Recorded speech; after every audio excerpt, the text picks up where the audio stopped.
Ladies and gentlemen, boys and girls, welcome back to the Exceptional Conservative Show live from the nation's capital. I am your host, Ken McClinton, and we're bringing it live to you tonight from Washington, D.C., of course.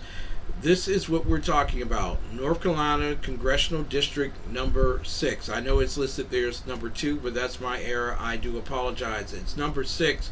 It is Joseph Lee Haywood who is running for office in that political district. A district which has been virtually tossed aside by those in the DC SpeakEasies, which basically state that we might as well give up North Carolina. And I believe that North Carolina is winnable, and Joseph Haywood should be the gentleman representing us out of that particular district.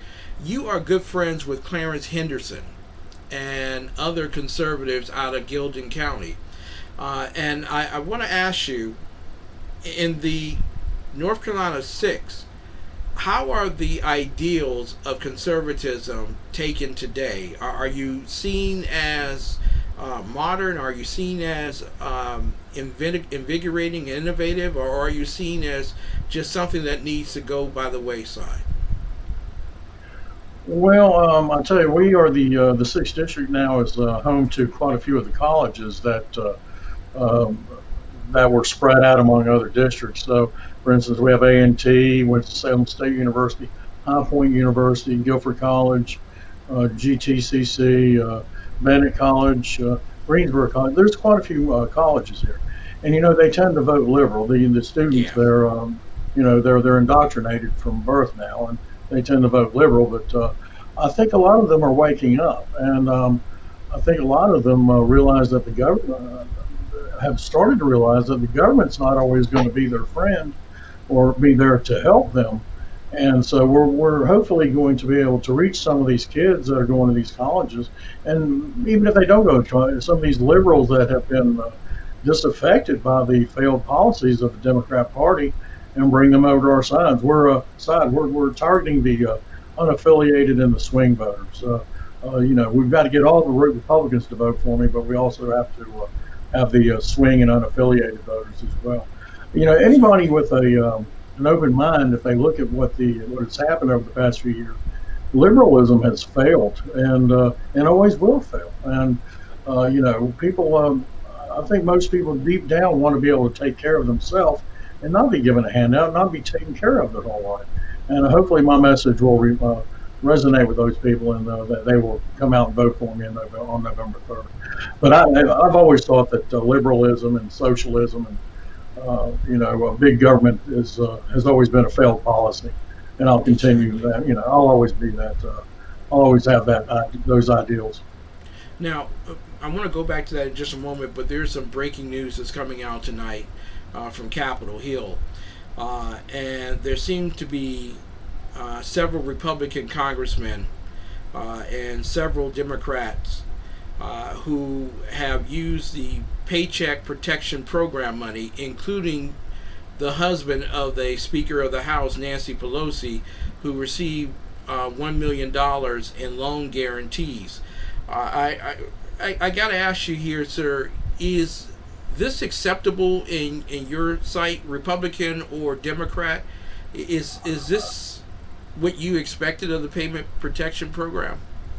No, I never liked it from the beginning. I think anytime you have a big government program like that, it's always going to be subject to waste and greed and theft, and this is no different. The people at the top are always going to have their claws out, and they have the connections to grab at that money first before it gets to the people that it could actually use it. And unfortunately, I heard about that. I really don't know all the specifics of it, but I'm not surprised that something like that would happen. And we've got to get that money back from them and get it to the people that actually need it. The Pelosi's are very rich people, and the last people in the world that probably need that payroll protection money is the Pelosi. So people like that should be last in line, not first. Exactly. And it just infuriates me. But that's the Washington culture. Hopefully, when I'm elected, I'll be able to go up there and maybe, hopefully, set an example.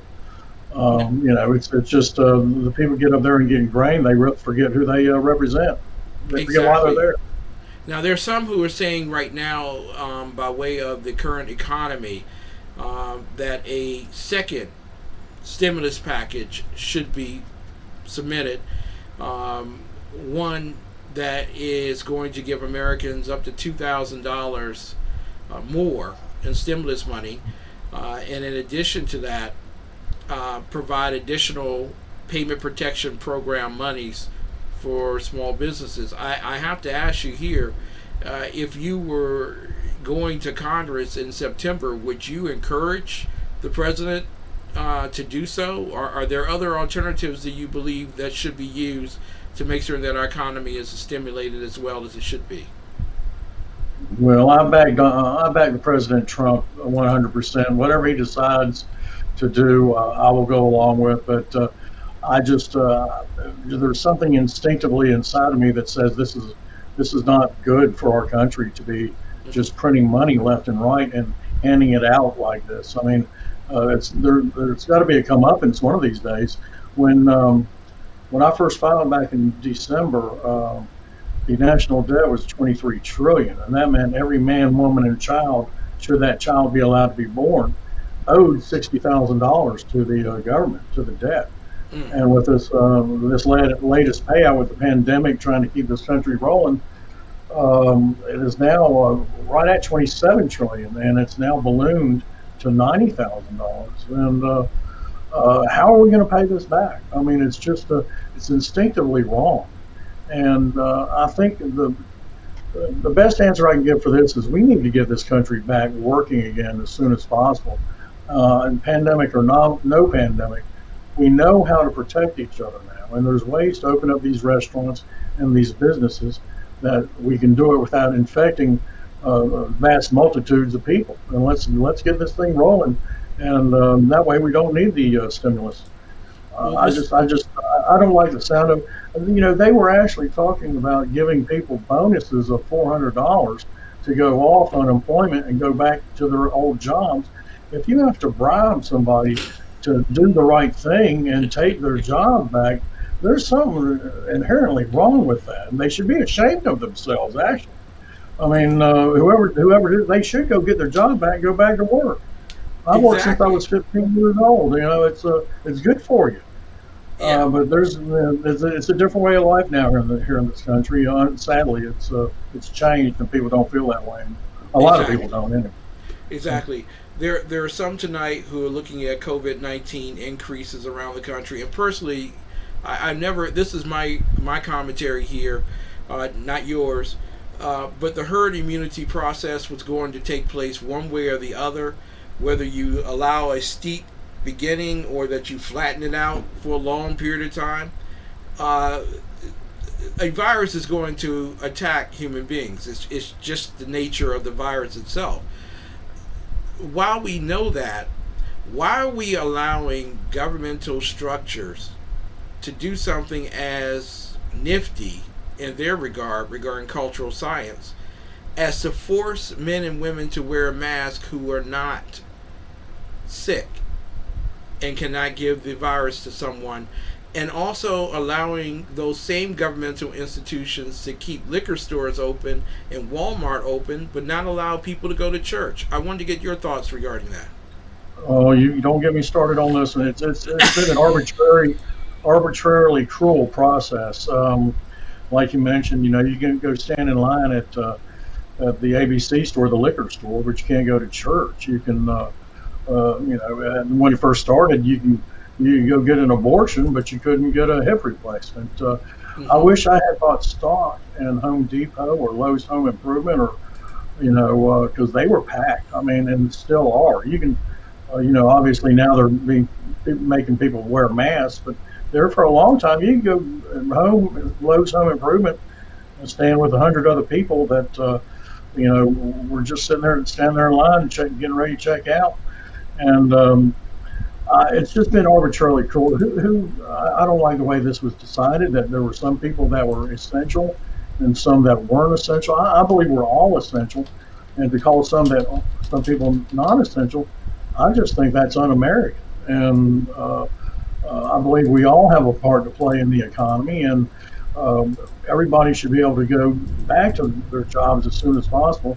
If it entails wearing a mask or social distancing, fine. But these people are not meant to stay at home and exist off a welfare check or stimulus checks. They're meant to be back at work. In this economy, it's not good for the economy. The United States of America. I liken the economy to a Lamborghini, and Lamborghini likes to be driven. And Yes.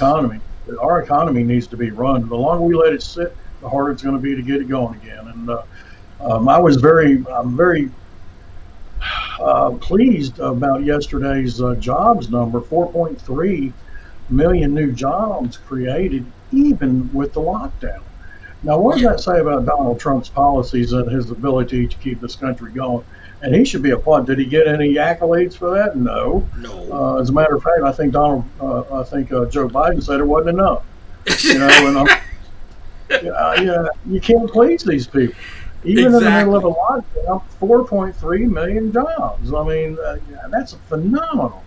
But we need to keep going in that direction. We don't need to go backwards. We need to keep it going forwards.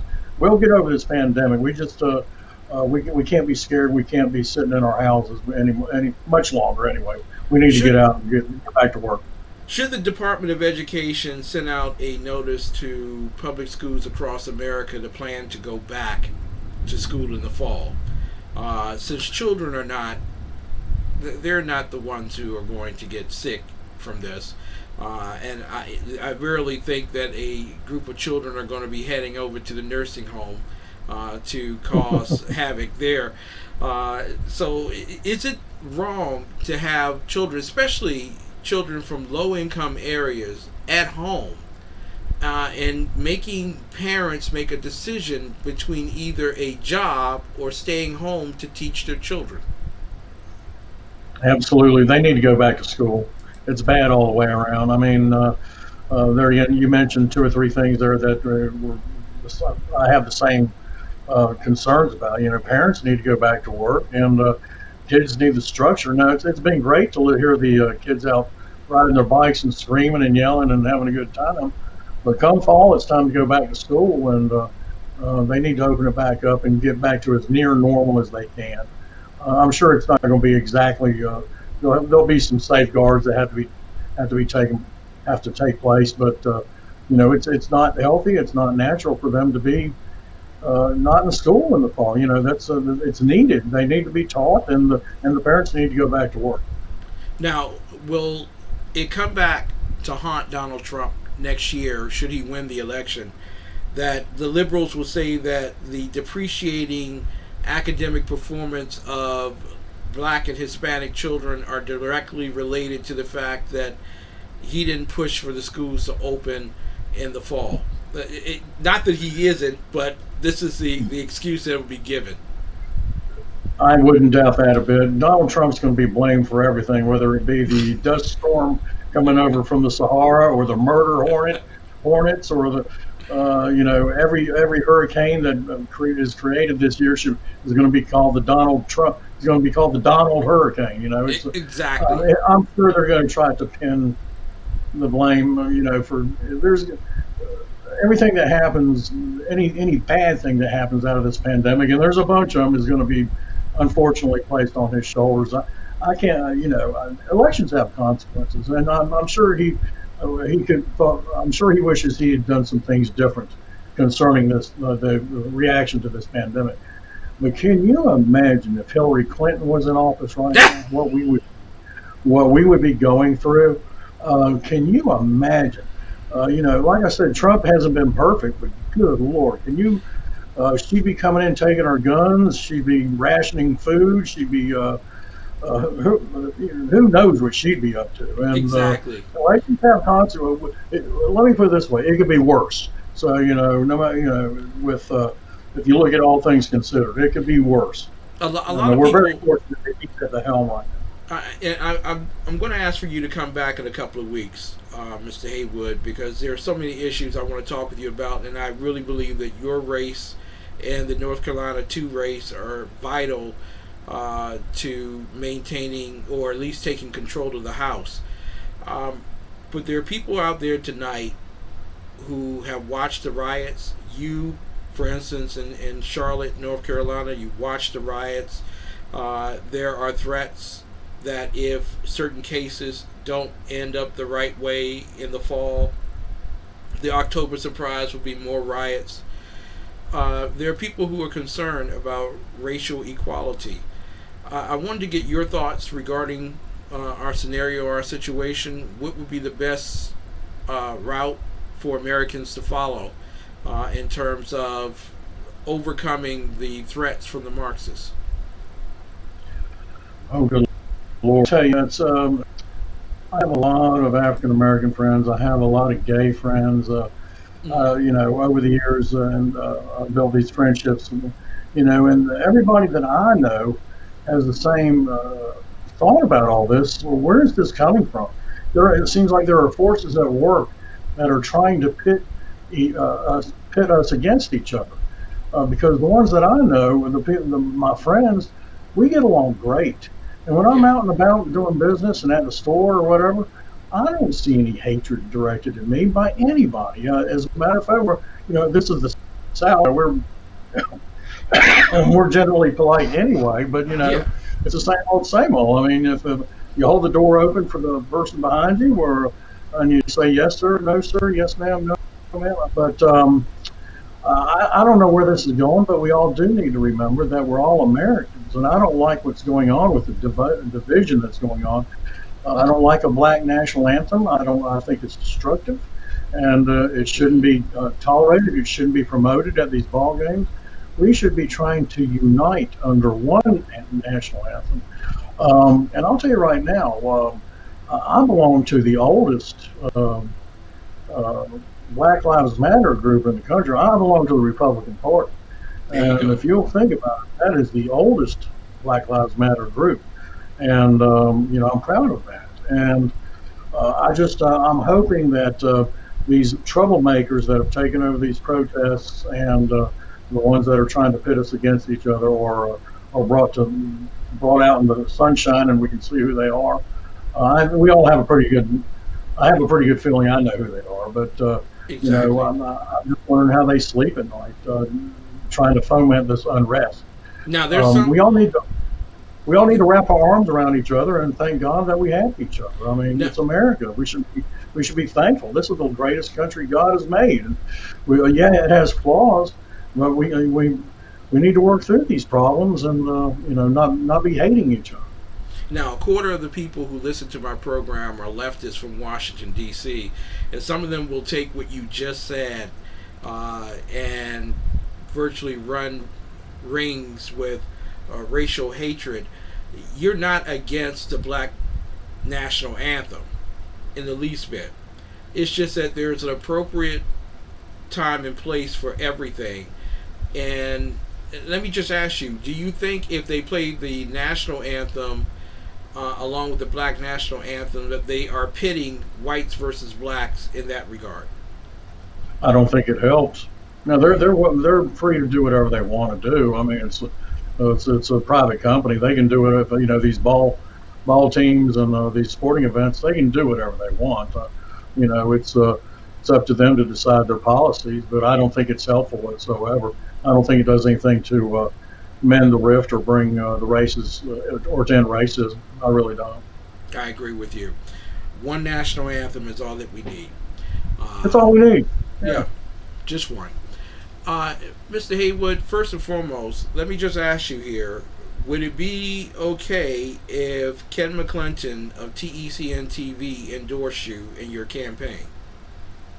Oh, I'd love for you to. Absolutely. There you go. Thank you. You are endorsed by Ken McClinton. Is it going to cost me anything? Do I have to pay? Is it going to cost me anything? That's the question. Yeah, I endorse you. All my money's going to the campaign. I don't have any extra money to give you, so exactly.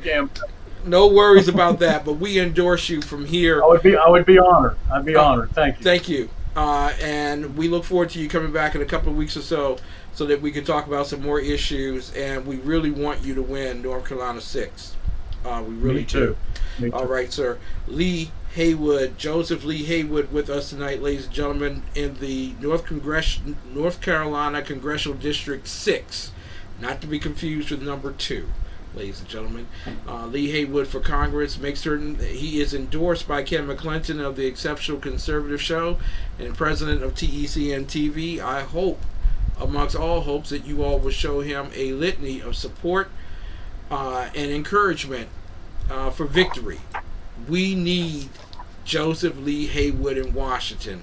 It is just that I wish there was some other magical formulas or whatever that you could depend on the K Street lobby to figure out. But the most simple process is this: Joseph Lee Haywood has to come to Washington, D.C. in order for us to keep North Carolina. It's just that simple.